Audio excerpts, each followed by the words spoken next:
AFR On Demand is brought to you by Breck Golf. Try Beaver Creek today, just 20 minutes from downtown Baton Rouge in the Zachary area. They've got a PGA Tour driving range, a short game practice area, 30 to 40-yard practice shots. It's a great place to chip and putt and practice if you don't have time for a full round. Book your tee time today, golf.breck.org, golf.breck.org.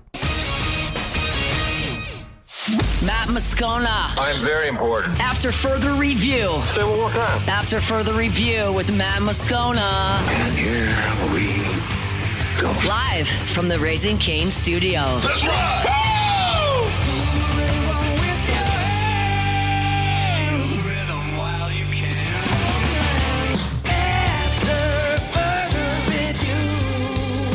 Hour 2, off we go. Welcome aboard. Glad you're with us. AFR, presented by Relief Windows. I'm Matt. You're a loser, Matt! Shut up, kid. Paul O'Neill. They're chanting Paul O'Neill's name. Music. And Mr. Toby Tomplay.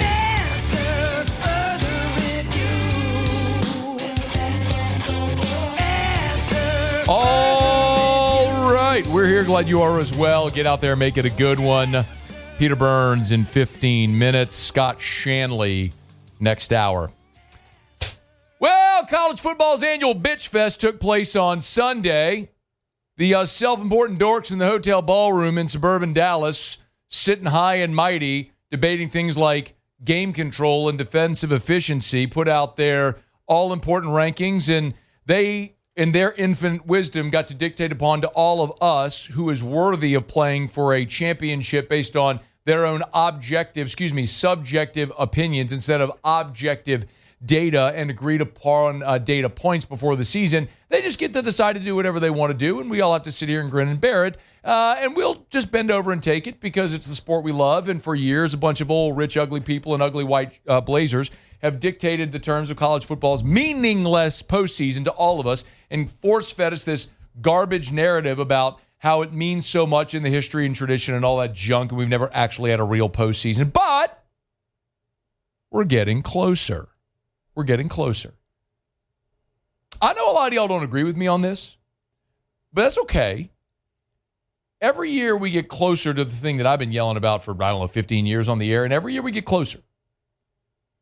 And more, the more we move closer to it, even though a lot of y'all are like little kids screaming like hell to go take like family photos, just holding on, you don't want to, or the first day of school, the screaming, don't want to get out of mom's car, latching onto the seatbelt, kicking and screaming. Y'all are fighting it.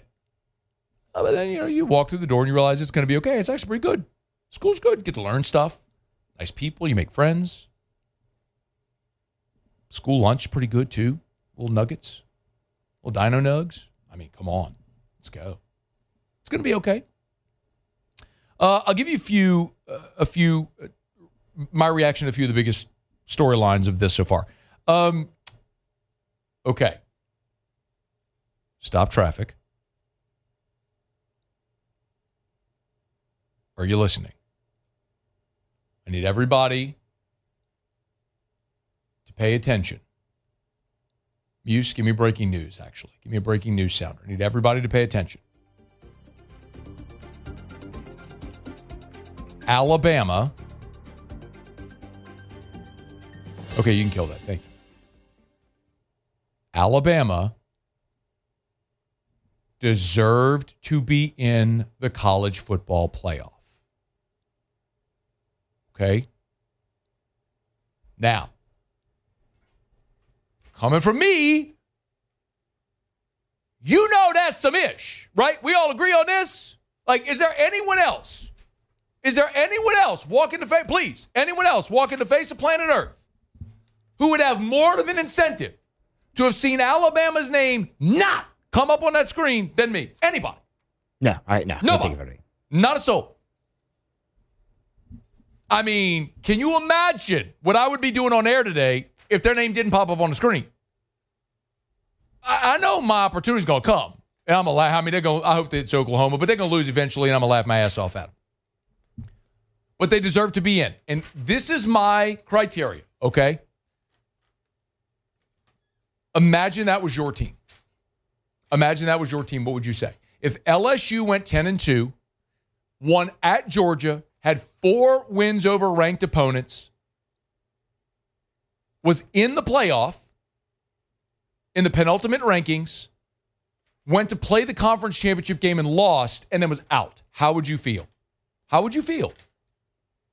You would be kicking and screaming like hell, and you know it. So, I'm not going to impress upon them a different standard than I would for the team that I cover, the school that I went to. The bottom line is, yes, you can benefit from winning a championship game, and you should. But if other teams sit home idle while you play a game, they should not benefit from you having to play a game and losing while they sit their ass at home. Period. Then it just disincentivizes playing the game. And my North Star in college football is I want games to be played on the field. Texas got punished for playing at Ohio State. That's not okay. Texas went 9-3. They beat Oklahoma, who went 10-2 and is in. So if Texas plays Wake Forest instead of Ohio State and beats Wake Forest, they're 10-2 with a win over Oklahoma. Texas in the playoff. You know what you just said? Why bother playing that game? I'm not good with that. I want those games on the schedule. That's better for all of us. Instead of artificially inflated garbage schedules with a bunch of layups that nobody actually wants to see. I would rather a true 9-3, hard-fought schedule, 12 Power 4 games, awesome games, than an artificially inflated 10-2 and you put a team in. Or Indiana a year ago that was 11-1, played one ranked team, got in the playoff. Alabama deserved to be in. And you can't say this is SEC bias because they did the same thing for SMU a year ago. SMU lost the ACC championship game, still got in. It's the right thing to do. Number 2, Miami. Yes, Miami deserved to be in over Notre Dame. What's my North Star? Games on the field. You have 2 teams that were 10-2, played awful schedules. They played each other. Miami won. Miami is in over Notre Dame, period.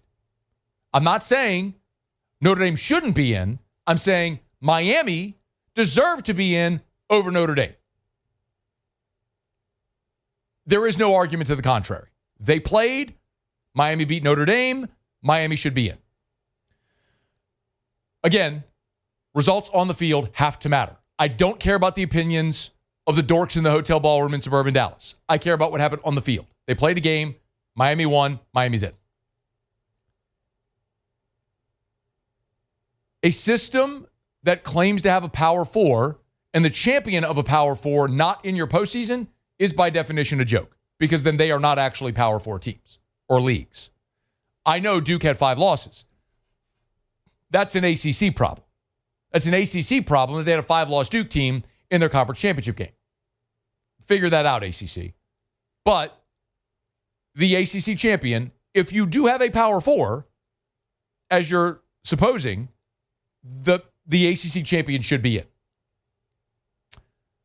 Tulane and James Madison being in over Notre Dame, BYU, Texas, and Vanderbilt is also a joke in this system. There is not a soul, not one human being who can make a salient argument why Tulane or James Madison are better, more deserving football teams than Notre Dame, BYU, Texas, and Vanderbilt. Period. And I like John Summerall. Tulane had a great season. They went to Ole Miss and lost by 5 touchdowns. They lost by 20 on the road at UTSA. Please explain to me why they are one of the 12 best or most deserving teams in college football. They're not.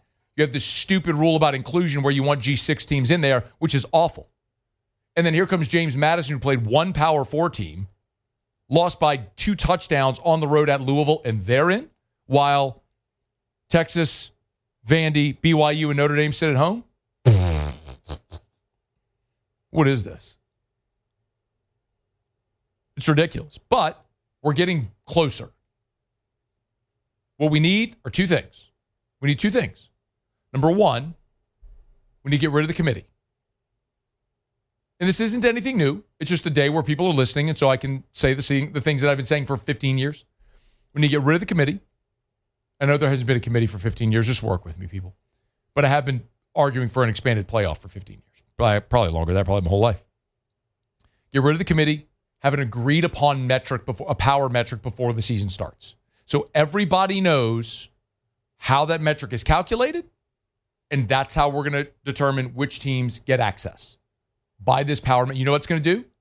It's going to incentivize the G5 or G6 to go schedule 4 Power 4 non-conference games because they're going to have to elevate their metric because playing your garbage, crappy, stupid G6 schedule isn't going to be good enough. You can't, and not just schedule 1, you got to schedule 4 or 3, depending on how many league games you play. That's one. Use the old BCS formula. I don't care what it is. But have an agreed upon metric, objective data before the season starts so everybody knows this is the metric we're using and the top 16 teams get in if you go to 16. And that's the other thing is you need to expand. And I know what you're going to say. I know what y'all say. Oh, expand your road in the regular season. Shut up. I'll say it again. College football is not the most meaningful regular season. It's the most meaningless regular season in sports. It's the only sport where you can win every game you play and not have a chance to play for a championship. It's the only sport where Vanderbilt and Texas and Notre Dame can be left out in favor of James Madison because we have to make little old JMU feel good about themselves. It's stupid.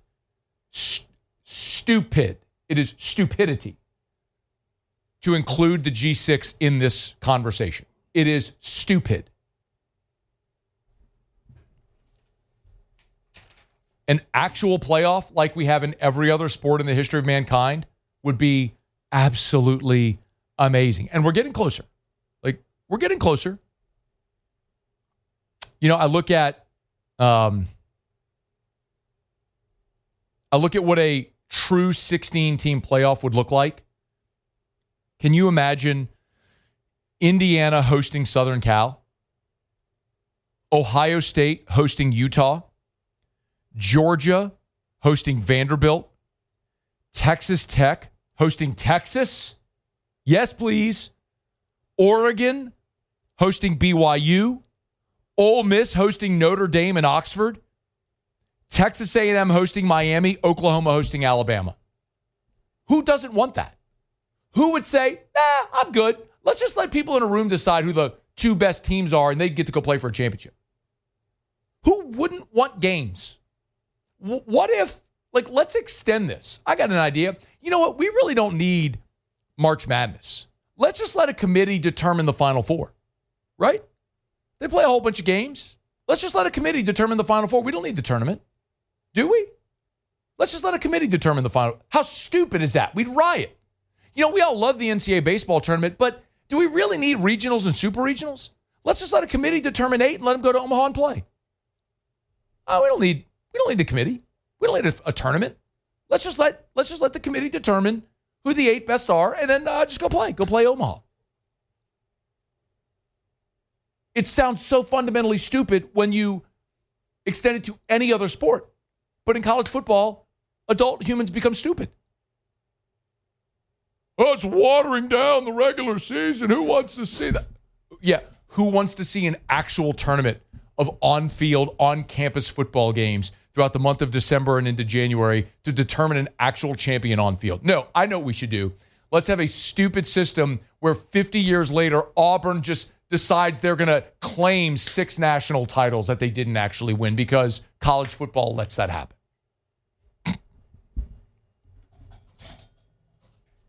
Not saying anything today that I haven't said for 15 years on the show. It's just some people today are going to be more receptive to hearing it. And I'll say it again next year as well. Hey, man, but if you go to 16, then team 17 is going to complain. Would you really care? 17 this year is Arizona. Would you really care what Arizona had to say?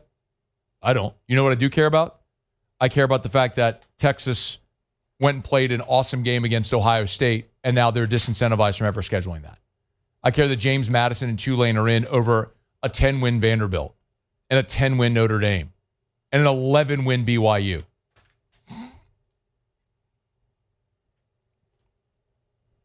I am sympathetic to those teams.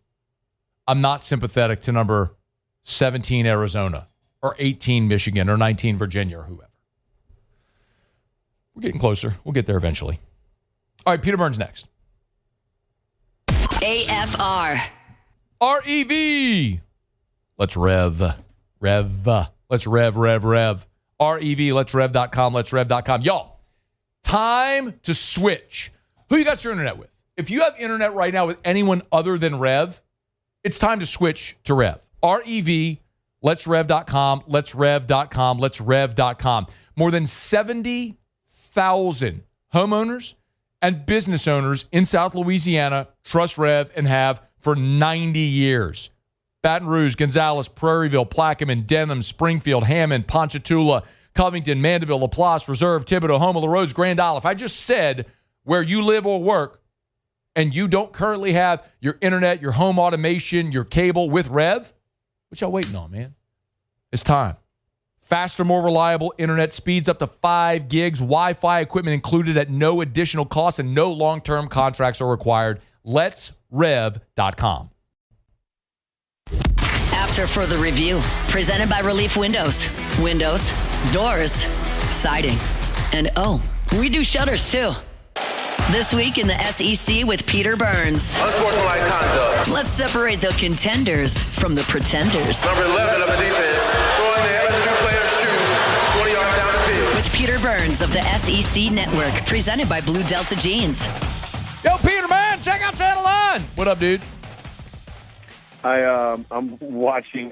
It's been an enjoyable day watching Notre Dame fans just absolutely just lose their mind. I mean, it's just here. I mean, it's been enjoyable. I mean, this has not helped my ADD-ness of how much time I spend on Twitter, because every time I'm like, I'm going to log off from the coaching search for a little bit.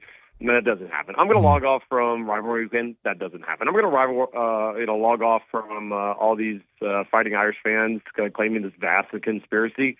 I can't log off. Can't do it. I know.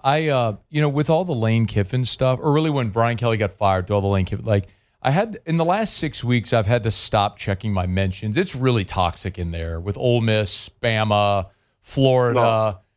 Notre Dame now as well. It's really toxic. I've had to just sort of disengage there. I'm kind of bummed because I love engaging on Twitter, but how do you handle that? It's funny because on the way over here, I'm in the car driving little Tiger Joe over basketball practice, and right as I drop him off, he's got the pistol Pete Maravich. He loves wearing his LSU jersey to practice every day. I love it. That's so cool. So he does that, and right as I drop him off, I was like, let me just check. And the first tweet that I have is basically a blank you, like F-bombs, all of this. And then I click on the guy's profile. It's like Christian, so proud and loving of my wife and the kids. And I'm just like, okay, all right. Did not see that coming. So, I mean, I don't get yelled at much on Tiger droppings, much less on Twitter. I mean, geez. Okay, so give me your reaction to SEC championship game, Georgia just dismantling Bama the way they did. Yeah, I mean, I was told earlier in the week, I had asked people around Georgia, I was like, all right, how did you guys handle this week? And it was like they were practicing for a national championship game. They were practicing hard, hitting hard. I mean, there was no quarter left. I mean, these guys were as physical as everything. And then on the Alabama side, I go right before the game, and I was like, and asking some of their guys, like, how'd y'all practice this week? They're like, man, we're just so banged up. We're looking to get by this week and whatnot. And I was like, oh gosh, okay, this could get ugly. And you could tell, we're Kirby and this team. This was personal. This was, an exorcism of the demons that Bama's just owned them for the longest time. So I wasn't surprised with how it played out. This was a Bama team that was banged up. It can't run the ball, and they're extremely one-dimensional right now. Georgia's getting better. When you look at the teams that, by the way, are you good with the SEC, the 5 that got in?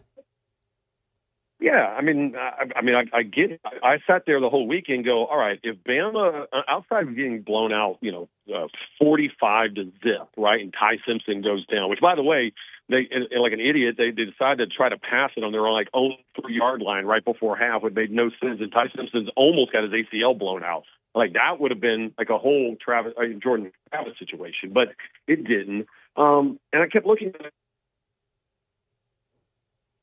with their feet up, on the couch watching this game, going to be penalized for the extra credit. I'm like, I don't know if that falls in 2025 football with the 12-team playoff. So, and then I started looking at it, Matt, and I started looking at okay, give me the resume between right now, locked in what Miami had done, what Notre Dame had done, and what Alabama had done.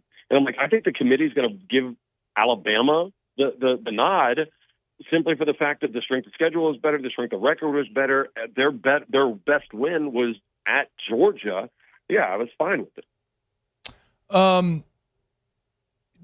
So my thing, Peter, is, every year, whenever the bracket is released, there's just always going to be people who are upset. I mean, it's the nature of it. My thing is, can I reconcile with who's upset? Like, if you had a true 16-team playoff, for example, 17 this year would be Arizona. Like, I'm not sympathetic to Arizona. Like, you're out. Okay. Understood. I look at Texas, Vandy, Notre Dame, BYU, and I'm like, they all have an argument to be in this field. So from your perspective, what do you think? Because they're going to tweak. They'll always tweak. They do it every year. What do you think? What tweak should be done here? Hey, real quick. Just get in a better cell with him. Muse there real quick so we can recall him. All right, we'll get Peter back. I want his answer to that question. Good opportunity to remind you about First South Farm Credit. FirstSouthLand.com. FirstSouthLand.com. Thinking of buying land?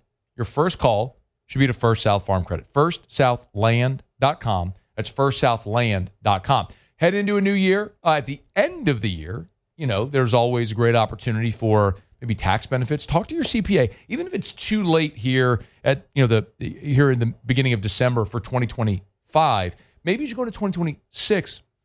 Buying land could be a great tax benefit for you in 2026. Talk to your CPA. See if owning recreational timber property could be a great investment property for you. And a lot of people who buy land already own land. So maybe you can take some of the equity in your current land, roll it into your new property. It can help you at First South Farm Credit. Whatever you do, just make sure your first call is to First South Farm Credit. Go to FirstSouthLand.com. That's FirstSouthLand.com for First South Farm Credit. FirstSouthLand.com. Okay, got Peter back. Sorry, man. The cell tower just gobbled you up. Okay, I was asking you how would you fix it? What would you do? I mean, what I would do is just say, listen, we're going to have a 16-team field and stop caring about the conference champions or whatever. Just say you're going to get one group of 5 or group of 6 team that's in, so that allows you, and then say, hey, we're going to take the top 15 plus a group of 5 team. And that way you don't get sued, and then you're not complaining about it. It's just the top 15, and you just go. And I would be fine with that. I would have no problem with that going forward. Because I went back and what you said, Matt, is I asked the question, what would I be pissed about? And I would say I would be pissed if all of a sudden if it was Notre Dame that got in, and I'd be pissed if I was Miami. Like, I can see if Alabama had been left out, okay. I could see if Notre Dame had been left out, okay. But if Miami had been left out after having the same similar schedule as Notre Dame, and then they beat them, why the hell are you playing the game? Bingo. And then now you see this vast community, conspiracy about how ESPN and college football. My favorite one was people saying, "Oh, well, Notre Dame's going to sit out to just show the college football playoff and show ESPN who's boss, so they can't make any money." I was like, buddy, I'm pretty sure Notre Dame in the college football playoff might be well watched. So I mean, I'm not sure exactly who you're who you're hurting here. Yeah. The other funny thing is, I don't know, Peter. Like I try to handle this with kid gloves a little bit, and maybe this is a good opportunity just for education. I get a lot of people targeting me, going, "Oh, ESPN shill, you got your ESPN talking points." I'm like, hey, right? I mean, people just don't understand. Like, I don't work for ESPN. I work for Guarantee Media in Baton Rouge. Guarantee is an ESPN affiliate, but I have never, one day ever, gotten a single dollar ever from ESPN. Like, I don't work for ESPN.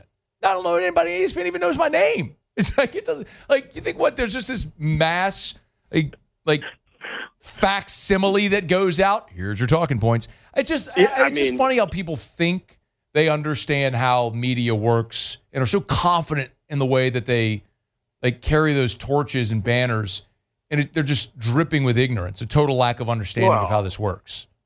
I mean, and again, I get that at the same time. I mean, I had people say, "Oh, well, you already knew the results of it," you know. And I saw somebody tweet Heather Dinich and be like, because she had they videoed her reaction when Alabama got selected. And they're like, "I can't. Look how ESPN acts about. They all know." I was like, I single-handedly know. I've been part of this process. None of us know. None of us want to know. Right, because no one's going to act well enough to know the results of this and then go on air and be genuinely, they'd have to win a damn Emmy for that. I mean, we all don't want to know. You know how it is in radio. You don't want to be told the answer. You want to have an actual interesting, real reaction to something as opposed to, oh, I already know the script. Yeah, Peter Burns, ESPN shill. SEC Network at Peter Burns ESPN, brought to you by Blue Delta Jeans. I got not only am I the ESPN show, I got everybody saying, how much do you hate Lane Kiffin? Why do you hate Lane Kiffin so far? And I was like, what are we talking? Why the hell would I hate Lane Kiffin? I thought it was messy the way he left, but as if I'm not going to pull for LSU or Lane Kiffin, and I didn't celebrate one of the greatest early signing periods, and I can't wait for the transfer portal to open. Mm-hmm. I mean, come on. I didn't know you hated Lane Kiffin. I guess so. I evidently, I'm a Lane hater. That's disappointing. I know. I'm finding out all types of things about myself whenever I go on social media. It's fantastic. Who's going to win the national championship? Georgia's legit. I think here's the deal. Of course, the ESPN. I got my talking points. I actually picked Indiana to go all the way and face Georgia in the national championship game. Okay. I mean, I think Indiana is legit. I think they were fraudulent last year. But then I think that was all kind of the plan on Kurt Signetti to kind of bump his gums to get a bunch of attention out there. And like P.T. Barnum come to the circus, and now he actually has a really good product and a really physical team that, hell, I think could give everybody fit. You're just trying to lobby for a job at Fox, you shill. Hopefully. I mean, listen. I was in line, had Feinbaum left, but then he's not running for Senate, so I'll be over there at NBC, pimping Notre Dame, or on the Big Ten network soon. Hopefully, fingers crossed. Me and Jerry DiNardo will have a big reunion over there. Hey, that '97 Florida game was something. LSU's going to play Houston in the Texas Bowl. That was Jerry D's last game at LSU. Lost to Houston in '99 and got axed. No, you got the script. Now you know I've been outed. Got it. He's Peter Burns. Y'all follow him at Peter Burns ESPN. Tell Pistol Joe we said hello. He's making it rain. He scored his first bucket this weekend, and I'm just like, I mean, he's basically Chris Jackson and Pistol Pete wrapped into the same guy. So good. All right. Well, look forward to the SI photo shoot soon enough. Thanks, Pete. See you, buddy. All right. That's Bye. Peter Burns. It's After Further Review. We're glad you're with us. We not got a quick break. We do have Scott Shanley in 45 minutes from right now, and doing two little LSU defensive backfield news. One defensive back honored, another leaving. So we'll talk about that here in a second. It's AFR. AFR. Brought to you by River City's 1 Hour Air, where they're always on time, or you don't pay a dime. 752-0001, 752-0001, 752-0001, or 1hourbr.com. Tell you all the time to look for the big yellow vans and trucks with the giant clock on the side. There's just nobody that does it better. And one of the things that I love about River City's 1 Hour Air, among so many, is that they're always going to give you a good, better, and best option. So you pick. They're not going to force a service on you or make you feel like you have to upsell or anything like that. They're going to tell you what's wrong with your unit, if there is anything wrong with it, and then give you options to fix it. And then you decide based on what happens and what's right with your family's budget. For example, when we bought our current home, we knew the AC unit for our bedroom was old. It was original on the home, and it was on its last leg. We could have replaced it then, but we decided just to maintain it and got another 7-8 years of life out of it. But that was our choice. They'll do the same for you. It's River City's 1 Hour Air, 752-0001. After Further Review, presented by Relief Windows. Windows, doors, siding, and oh, we do shutters too.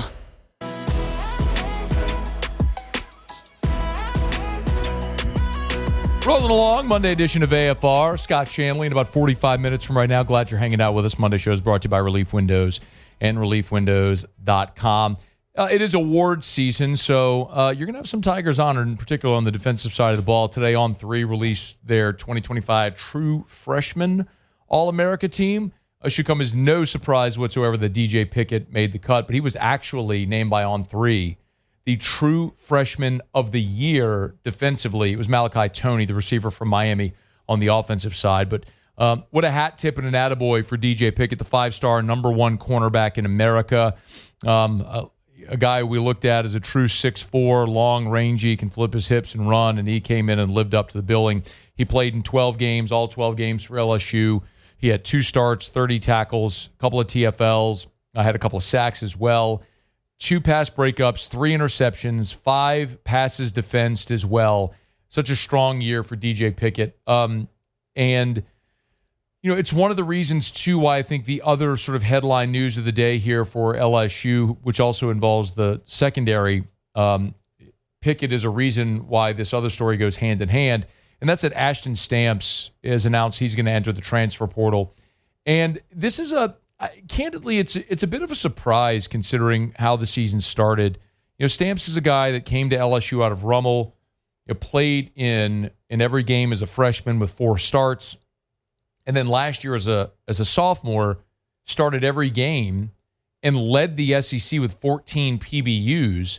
And then and going into this season, I know my assumption, I think the assumption of many, was that Ashton Stamps was going to be your starter lockdown corner. And interestingly, you know, I remember we were having this conversation in spring and at the start of fall camp about Mansour Delane.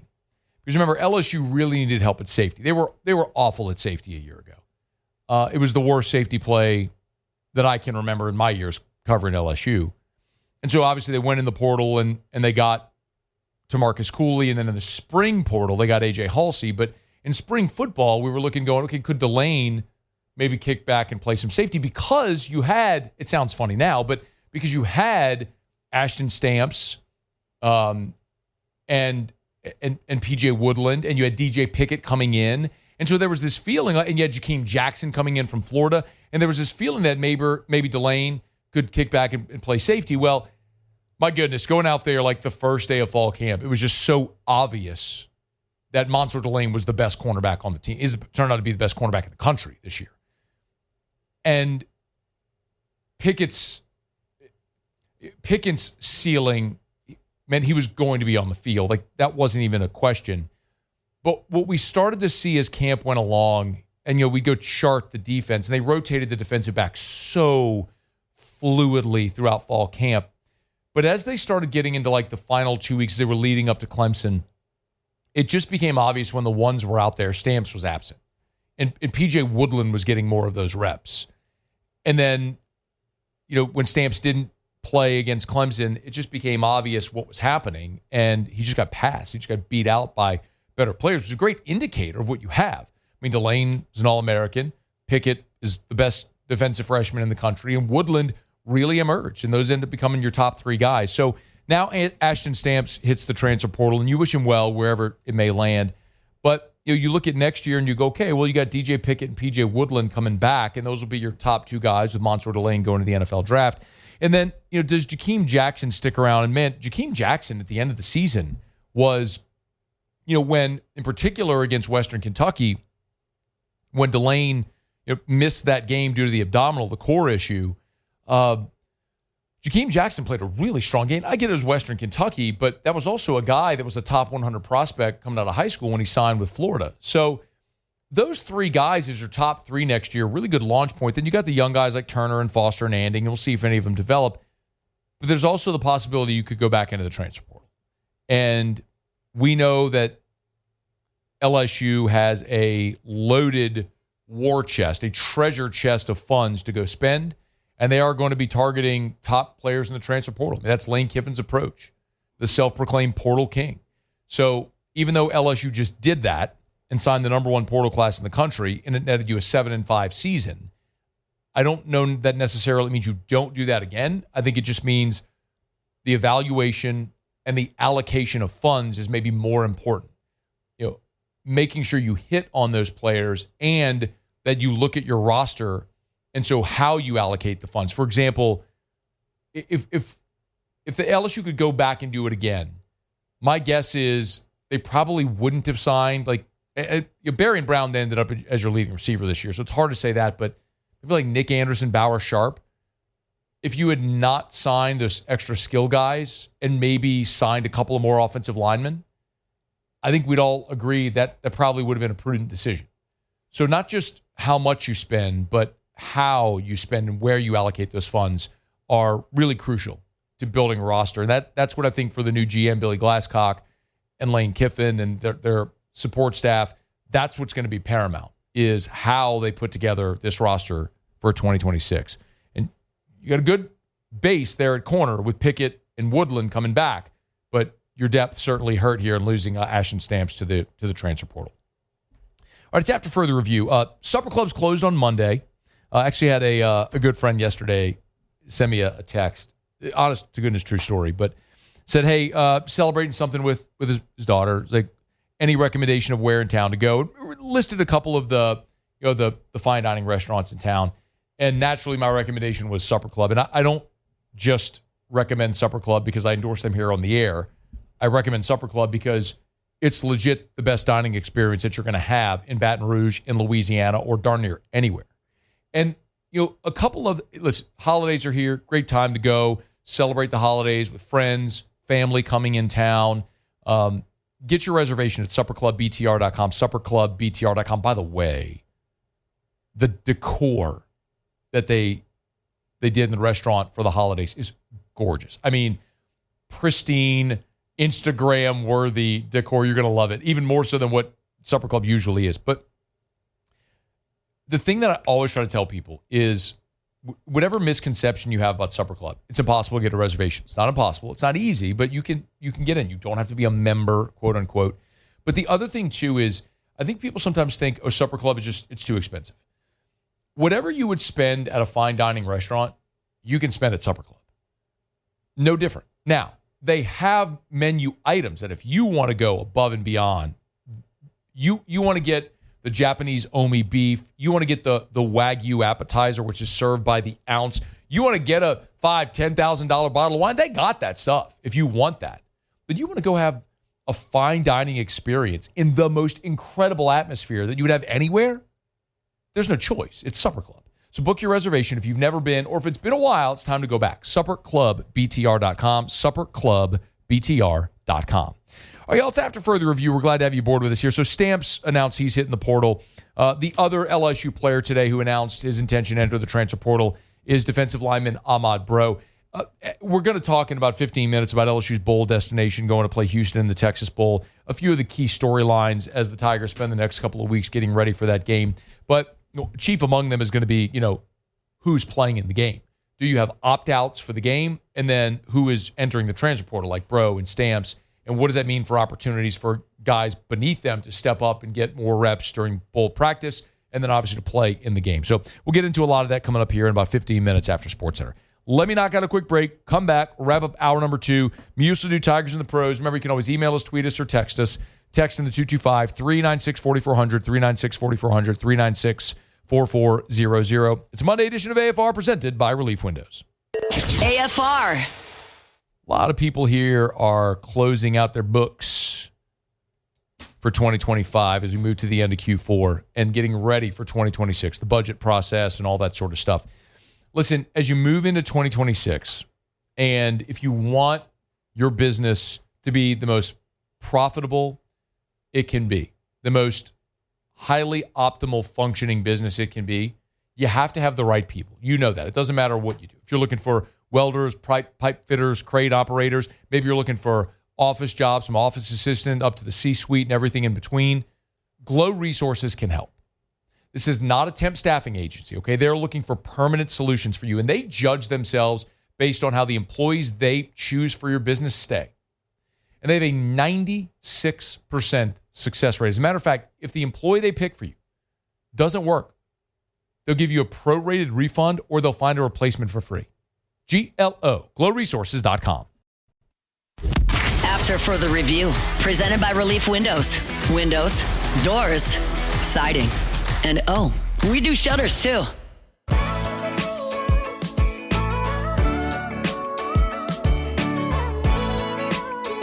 Wrapping up hour number 2. Glad you're hanging out with us here. We do know the Tigers will play in the Texas Bowl on December the 27th, 8:15 p.m. Central Time. It'll be a late one, but a lot of benefit to that game that we'll talk about coming up here after Sports Center in about a dozen minutes. Right now, Muso, Tigers in the pros. Tigers in the pros. They still bleed purple and gold. They're just really rich now. All right, we'll start off in Minnesota, where the Commanders just got absolutely dominated. Jaden Daniels was back after the elbow, and he lasted about 2.5 quarters. Trying to make a tackle on a interception return, was blocked down, re-injured the left elbow that caused him to miss 3 weeks. There's no timetable on a return for him yet from this one. For the game, he was 9 out of 20 for 78 yards and that interception. It wasn't going well before the interception, before the injury anyway. Joe Burrow and the Bengals, man, they looked like they were in complete control of this game for the majority of it against the Bills until they weren't. Out in the snow, Joey B, 284 yards passing, 4 touchdowns, 2 interceptions. Jamar Chase was on the receiving end of 5 of those for 44 yards. He also had 1 carry in the game for 8 yards as well.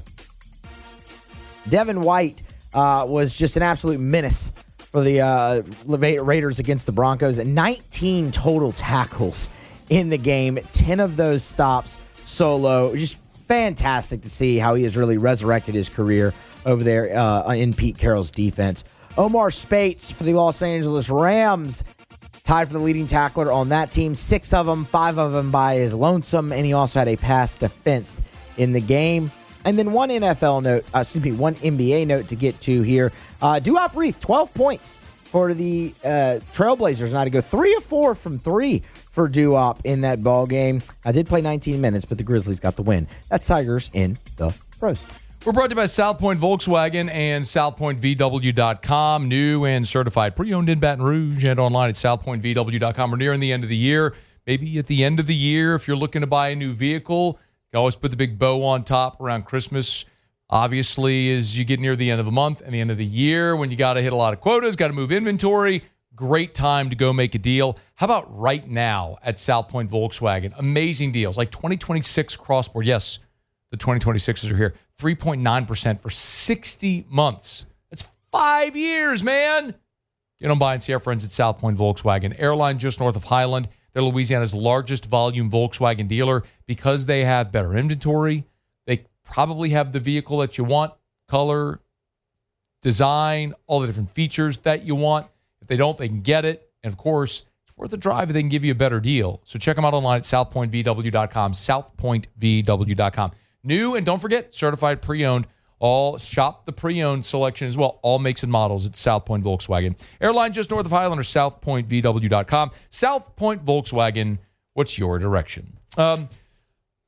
Muse mentioned in Tigers in the pros there, Duop Reith, a little former LSU basketball player. The basketball Tigers did play on Sunday, and they got walloped by Texas Tech. LSU going into that game, we have not talked a lot of LSU basketball up until this point with good reason. We've been a little preoccupied the last 6 weeks with other things. But the men started 8-0, and while maybe that could give you a sense of optimism, and that's fine, they had played 8 games, and they had 0 games against quad 1 opponents and 0 games against quad 2 opponents.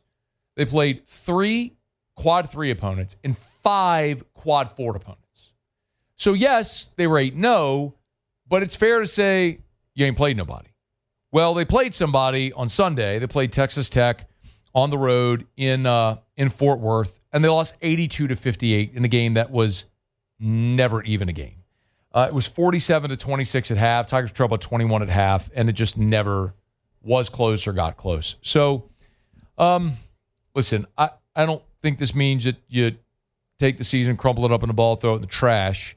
I think two things are true. I think LSU has more investment in their roster this year, so they're better than they were a year ago. And, Jimmy's talked about this with us when we've done Auto Locks. The SEC as a men's basketball conference this year is down in the power ratings from where they were a year ago when you had 14 teams make the NCAA tournament. So a more talented LSU, a lesser SEC could mean this LSU team could push closer to or near 500 in the conference. And if you do that, you could be an NCAA tournament team. And that's got to be the target this year for Matt McMahon. Anything short of that, it's hard to see the reality of running it back. You're not going to throw dirt on him after losing to a ranked opponent on the road. How they lost certainly was hideous, but long way to go. And for those who have been skeptical, you were proven right in your skepticism on Sunday anyway. So Tigers will be back at it this weekend. They take a week off. They'll be back at it against SMU on Saturday. And then 3 more games before they open up conference play at the beginning of January. All right, SportsCenter coming up. Stick around. AFR. We're brought to you by Rouse's, the official supermarket of the New Orleans Saints. Rouse's.com, Rouse's.com. Hey, I want to remind you, with the holidays right around the corner, make sure that you discover Rouse's. They can make planning for your holiday party so easy. If you want grab-and-go trays like we talk about for tailgates, they're great for holiday parties as well. The mini meat pies, the catfish trays, ribs, drumettes, cheese trays, fruit trays, they do it all. Maybe if you go to a holiday party, you need a dessert. Well, they got grab-and-go desserts, holiday decorated, super easy at their bakery at all of the Rouse's locations. We have a sort of a holiday get-together with Erica's family coming up this Sunday, and we have to bring dessert. So we're going to pop into Rouse's, cake, pedophores, whatever it may, cookies, whatever it is, you can grab and go. And, of course, great selection of bourbons and wines and all beers, domestic craft. They got it all at Rouse's. Rouse's.com. Rouse's, this feels like home.